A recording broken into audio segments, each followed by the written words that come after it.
کیا جو اقراری مجرم کو بھی چھپانا چاہتا ہو، اس کی امت کیمرے لگا کے دیکھ رہی، او کی کیتی جاندہ ہے، او کی کیتی جاندہ ہے، او کی کیتی جاندہ ہے، پھر سر بازار رسوا کر دینا، ماں کو بیٹی سے لڑا دینا، بیٹے کو باپ سے لڑا دینا، بیوی کو خاوند سے لڑا دینا، بھائی کو بھائی سے لڑا دینا، ادھر کی اس کو سنانا، اس کی اس کو سنانا، دونوں میں آگ لگا کر پچھو بائی کے تماشا دیکھنا۔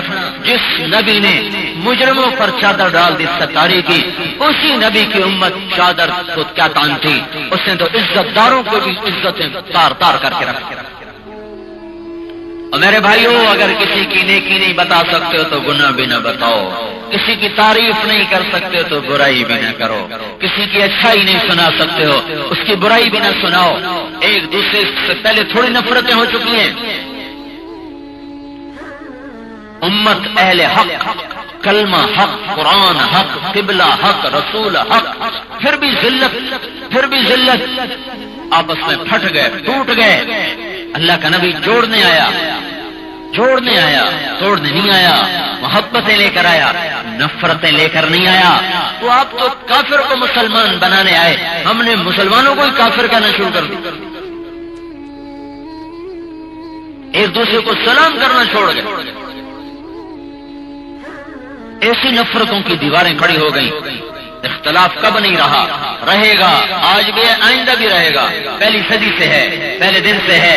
اور میرے بھائیوں، اس کے باوجود محبت فرض ہے، اس کے باوجود محبت فرض ہے، اس کے باوجود محبت فرض ہے۔ اگر ہماری محبت ختم ہوگی تو اللہ تعالیٰ ہمیں زیر و زبر کر دے گا، پارا ہو جائیں گے ہم، ذلیل و خوار ہو جائیں گے ہم۔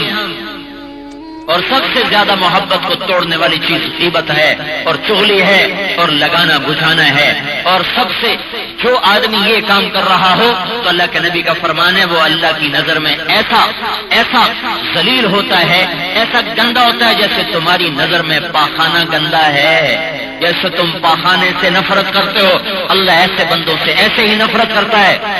تو میرے بھائیوں، میں ہاتھ جوڑ کے اللہ کا واسطہ دیتا ہوں، محبت سیکھو، نفرتیں دفن کر دو، نفرتیں دفن، اختلاف رکھو پر محبت کرو، اختلاف کرو پر محبت کرو، اپنا سینہ تھوڑا کشادہ رکھو، اپنے سینے میں تھوڑی وسعت پیدا کرو، اپنے سینے میں تھوڑی گنجائش رکھو، جیسے تبلیغ والوں نے رکھی۔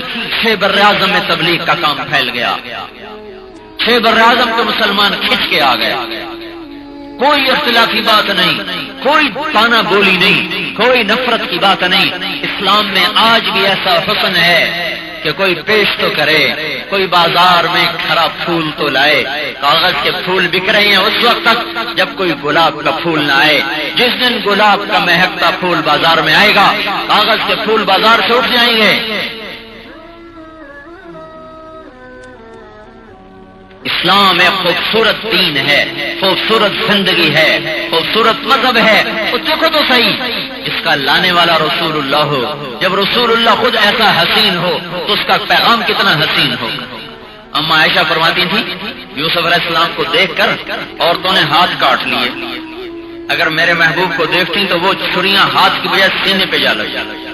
جابر ابن سمرہ فرماتے ہیں 14ویں کا چاند آسمان پہ تھا اور ہمارے نبی مسجد نبوی کے صحن میں بیٹھے ہوئے، ایسے سرخ دھاری دار ایک چادر تھی، اس کو آپ نے ایسے اوڑا ہوا تھا، اس کی زمین سفید، کپڑا سفید، اوپر سرخ دھاریاں، تو آپ نے وہ چادر اس طرح کر کے اوڑی ہوئی تھی، کرتا نہیں تھا، خالی چادر ہی تھی۔